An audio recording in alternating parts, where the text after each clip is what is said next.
how are you doing? This is Pastor Cheryl. Anyway, sometimes I like to record things over and over till I think it's kind of right. Me with my little kitty cat mug. It's a very hot day out there today, and today is my day off, so I'm not wearing my traditional black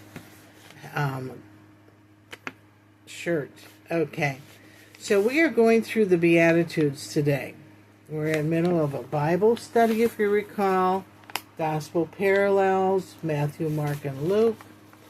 The Beatitudes are best expressed in Matthew 5, 3 through 12, and Luke 6, 20 through 23. And I'll show them to you.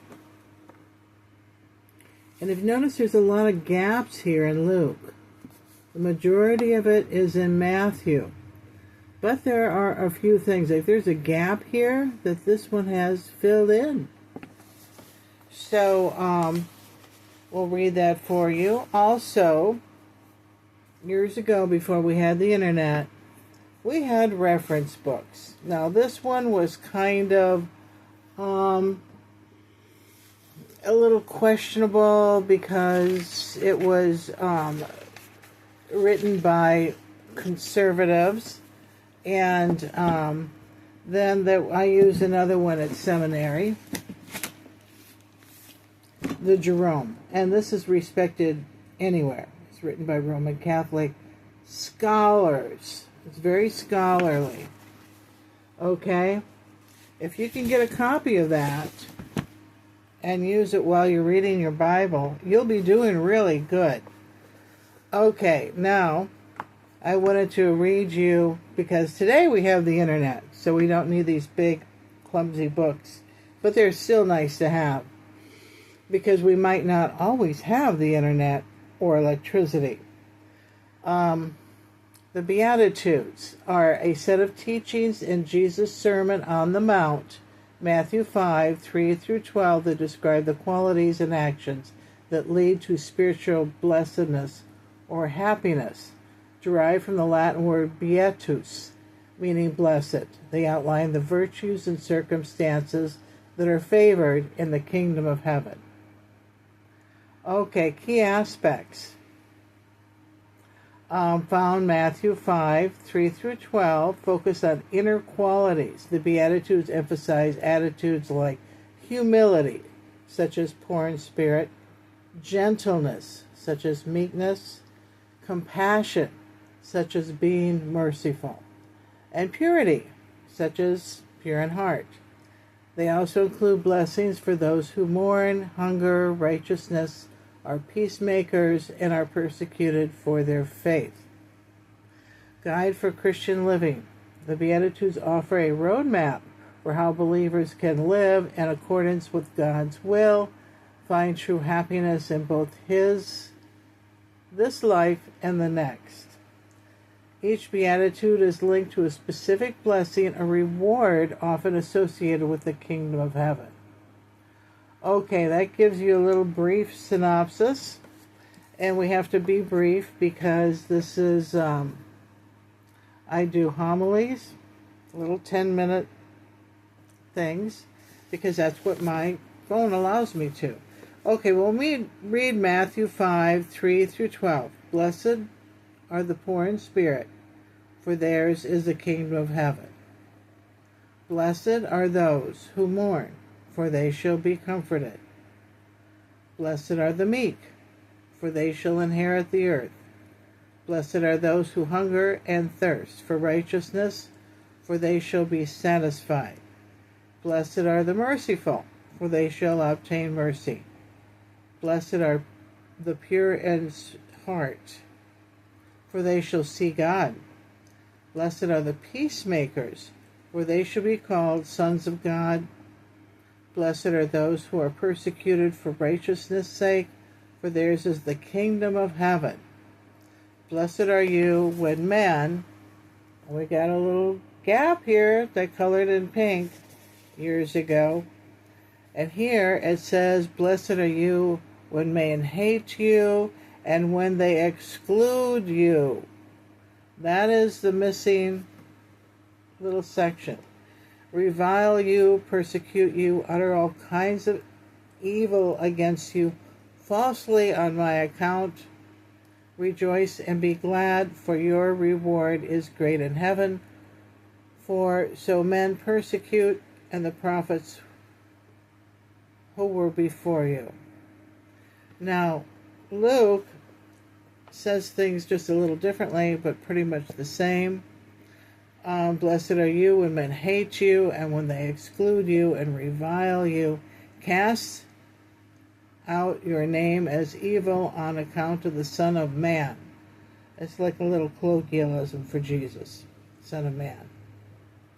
Rejoice in that day and leap for joy, and behold, your reward is great in heaven, for their fathers did to the prophets. Well, the prophets were often killed, and so were all the 12 apostles, except for John.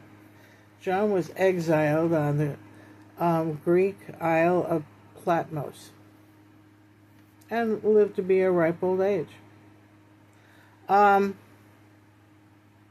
If you remember, looking at your news, right now, the church in the Congo, in Africa, is being heavily persecuted, and they are, and I don't know why they're doing this, but they're lining up the Christians and chopping off their heads in the church, in their churches, and which is pretty awful. That's pretty awful. And we will see more persecution against Christians as this approaches the rapture and the tribulation. And the rapture is the next thing on the ecclesiastical calendar. It's the church calendar. We're waiting for it to happen. It's not quite yet time, but it's close. So anyway, I wanted to retape this, slow it down for you, because some people I may talk too much. We have had to buy a box full of these for my church members, because we have a dangerous man who owns a house across the street from our meditation garden. We had the meditation garden, then he bought this horrible looking building, and he's been redoing it, and then he had the city actually close the road to our chapel. That's our meditation garden. And he likes to verbally attack and charge at our elderly people. We've had to get a hold of the police, try to take out a restraining order. The police got involved, and for some reason they seem supportive of this nutcase, this crazy man. I would recommend people get a little something for yourself for protection, because we're entering into the tribulation. We're getting really close. Watch the news. It seems like Trump is really pushing this 666 stuff. Getting microchips, and he's talking about microchips and stuff, and it looks like he's really pushing it, okay? And tell him not to. Tell him not to. Write him. And so anyway, I wanted to inform you of this. We will be going tomorrow into the rest of the Sermon on the Mount, and starting with the parables of salt and light, which will fit in with the corona holes that we have right now, and the rays that we're getting, some ultraviolet rays and some other kinds of rays from the sun. We're supposed to stay out of the sun. We're supposed to stay out of the sun. And that's kind of a warning to you. I don't really know exactly what's going on, except that as the planets turn, it's like a big clock. The planets turn and go around and around each other. Our star, the sun, also rotates, and then every couple million years it'll flip. And it's flipping. It's flipping. And that's why the coronal holes and the mass ejections we keep reading about and hearing about. And so it's best to be aware and just stay in the shade. Okay, I will see you tomorrow. Bye-bye.